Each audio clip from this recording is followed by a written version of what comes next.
Belajar tenang karena saya pernah menyesal terburu-buru. Belajar berhenti marah karena saya sering melihat penyesalan karena marah. Belajar ikhlas karena saya tahu Allah Maha Adil. Belajar memulai lagi karena hidup terus berjalan.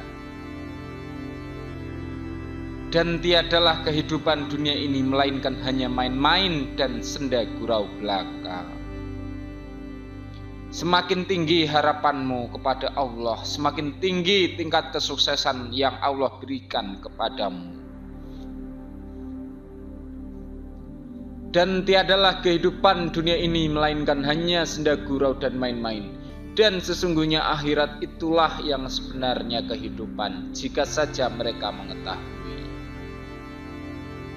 Pada saat kamu sukses, kamu mendapatkan sesuatu. Pada saat kamu gagal, kamu belajar tentang sesuatu. Kamu membutuhkan keduanya. Islam akan tetap sukses dengan atau tanpa dirimu. Sementara di sisi lain, kamu tidak akan pernah benar-benar sukses tanpa Islam. Kesuksesanku hanya karena pertolongan Allah. Hidup ini tidak akan terasa membosankan jika kita mau menjalin kontak dengan Allah, Sang Pemberi kebahagiaan. Setiap menit yang kita lalui dalam kehidupan di dunia ini sangatlah berharga.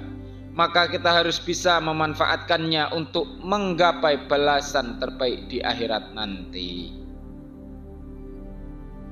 Hai orang-orang yang beriman, bertakwalah kepada Allah dan carilah jalan yang bisa mendekatkan diri kepadanya. Dan berjihadlah di jalannya supaya kamu mendapatkan kesuksesan atau keberuntungan. Memangnya kenapa jika kehidupan di dunia ini tidak sempurna? Kehidupan ini bukanlah surga. Ketika kita lahir, dikumandangkan azan. Ketika kita mati, kita disolatkan. Begitulah betapa sesungguhnya hidup ini sangatlah singkat, hanya berjarak antara azan dan sholat. Kamu akan mati sebagaimana kamu menjalani hidup. Ketika hidupmu sedang terpuruk, pada saat itulah kamu berada dalam posisi sempurna untuk berdoa. Tetapi kalian, orang-orang kafir, lebih milih kehidupan dunia, padahal kehidupan akhirat itu jauh lebih baik dan lebih kekal. Tanpa usaha dan doa, perjuanganmu akan sia-sia. Sangat disayangkan sekali masih banyak orang yang hanya mengejar kesuksesan dunia sehingga melupakan urusan akhirat. Jadilah pengusaha yang membangun bisnisnya di dunia dan juga di akhirat. Allah mampu mengubah kesedihan menjadi kebahagiaan dalam sekejap. Dari Abdullah bin Al-Hadits, ia berkata, aku tidak pernah melihat seorang pun yang lebih banyak tersenyum daripada Rasulullah SAW. Hidup ini adalah sebuah perjalanan untuk mengenal Allah.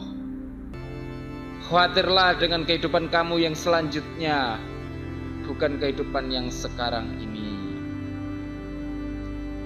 Hidup ini penuh dengan pasang surut, jadi tetaplah bersyukur saat berada di puncak dan penuh harapan saat berada di posisi terendah. Hidup tanpa Allah ibarat sebuah pensil tumpul, ia tidak memiliki titik. Ada masa ketika kamu tidak mengetahui akan sesuatu, janganlah berkecil hati, syukurilah hal itu, sebab itu adalah kesempatan yang diberikan kepadamu untuk belajar. Barang siapa yang tidak mensyukuri yang sedikit, maka ia tidak akan mampu mensyukuri sesuatu yang banyak. Manusia dengan karakter tenang dan memiliki jiwa yang halus adalah ciri-ciri dari orang yang selalu bersyukur. Kami senang dan selalu ingin berada di antara orang-orang yang pandai bersyukur. Maka sesungguhnya bersama kesulitan itu ada kemudahan. Berpikirlah positif, tidak peduli seberapa keras kehidupanmu. Waktu untuk bersedih tidak pernah ada dalam jadwal orang yang selalu mensyukuri apa yang telah ia dapatkan.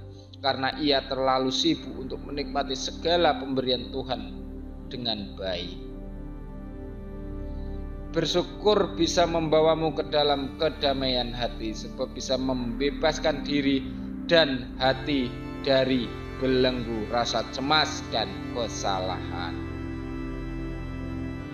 Orang yang terkaya adalah orang yang menerima pembagian takdir dari Allah dengan senang hati. Jujur dan kepercayaan adalah modal awal dan paling dasar dari pengusaha muslim. Riba adalah musuh utama pebisnis Islam. Jangan sampai engkau tertarik ke dalamnya dan tidak bisa lagi keluar karena sudah terlilit dengan yang namanya dosa riba.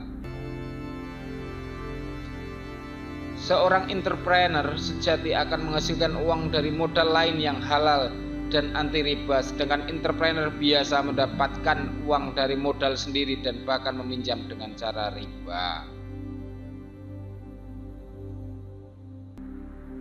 Saat tersenyum saja dianggap sebagai sebuah sedekah, tentu membuat orang lain tersenyum merupakan suatu amalan yang pahalanya lebih besar lagi. Kehidupan dunia dan akhirat di hati seorang manusia ibarat dua skala keseimbangan. Ketika salah satunya menjadi berat, maka yang lain akan menjadi ringan. Nabi Muhammad SAW mengajarimu untuk tersenyum, bukan untuk marah. Jadilah engkau di dunia seakan-akan orang asing atau pengembara.